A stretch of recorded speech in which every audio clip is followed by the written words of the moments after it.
not to wait for Pride Month, not to wait for Father's Day, not to wait for Mother's Day, don't wait for Valentine's Day. All brands are doing the same campaigns on these days. If you want to be genuine and if that is a core value that your brand has, you have to be consistent. That communication needs to be year-long. When you grow, you start small, but then you keep on adding things. Like Shruti said, it started with 5 SKUs, now they have 60. I started with one service, which was a studio space. Now I have a team, and we do big photo shoots. So it's a journey. Take the leap.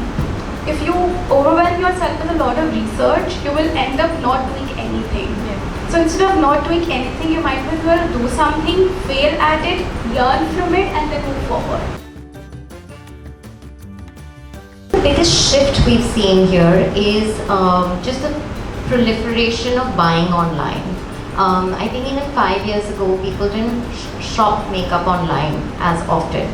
And even now we see that there's certain products that are easier to sell. A lip product is much easier to sell online than a foundation or a base product, right? Because you need to match. Having said that, I think the Nykas of the world, COVID having happened, changed a lot of that, and people are willing to buy online much more. It also depends on the product. So if you know that there are certain content creators who are known for their lips, or someone who's known to do eyes. When we did our eye category, we did it with her handle is palettes and paint, and she does only eyes. So you can look for people who are experts.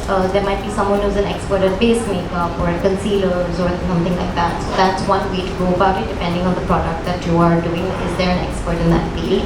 Because there are people going to that person for that or following that person. I have pigmentation.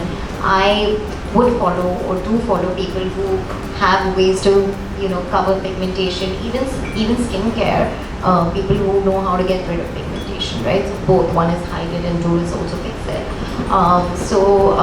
That's a great way to go about it when it comes to makeup. Sometimes, yes, we just say, hey, what is this person's reach?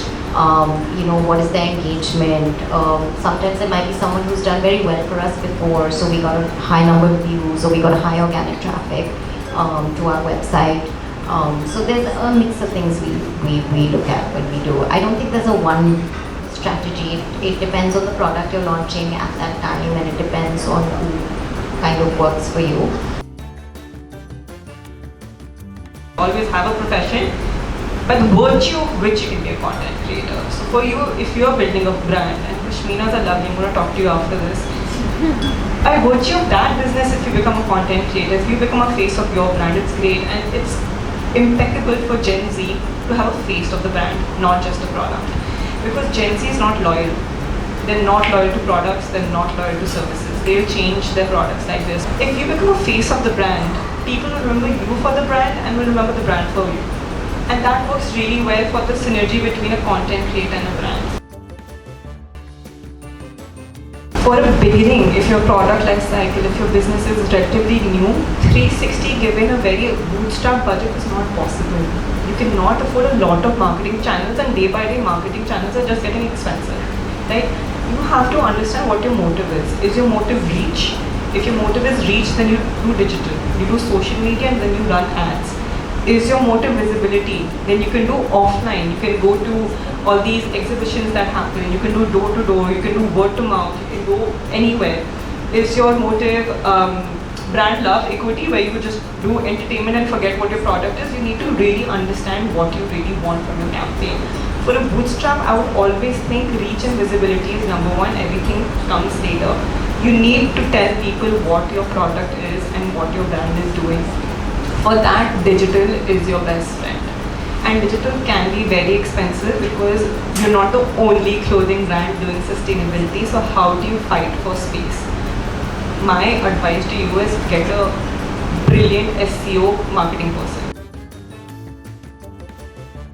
You never know where the next idea is coming. I think you just have to, again, like I said, you just have to keep putting that one foot forward and just doing what you know and what you can do best, and it'll come up. One thing that really keeps me inspired to do what I do is this. Clients giving back feedback and coming back and telling me, the thing we did together is doing really well for us. 2 days back, I was on a call with another client. She's also an LWL member, and we did a shoot together. And she said that, you know what, I've sold so many SKUs within a week.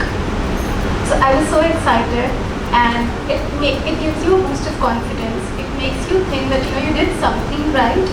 And again, one more thing that I would add when it comes to inspiration, like Sahiba said, that inspiration can come from anywhere.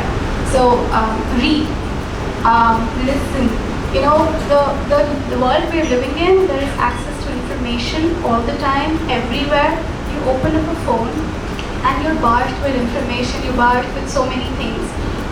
Find a niche, find something that you really like and enjoy. So inspiration, you can take it from this room, you can take it from the person sitting next to you, and sometimes it can also come in from your customer.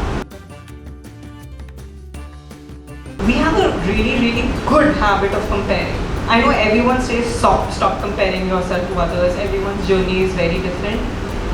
Compare yourself to others, but compare your failures. Learn from failures, not successes. Like, that's one thing my dad told me, and I really appreciate him telling me this. Your success was your success. Next step can't be learned from what you've learned here. You have to learn from the mistakes you made and mistakes other people are making.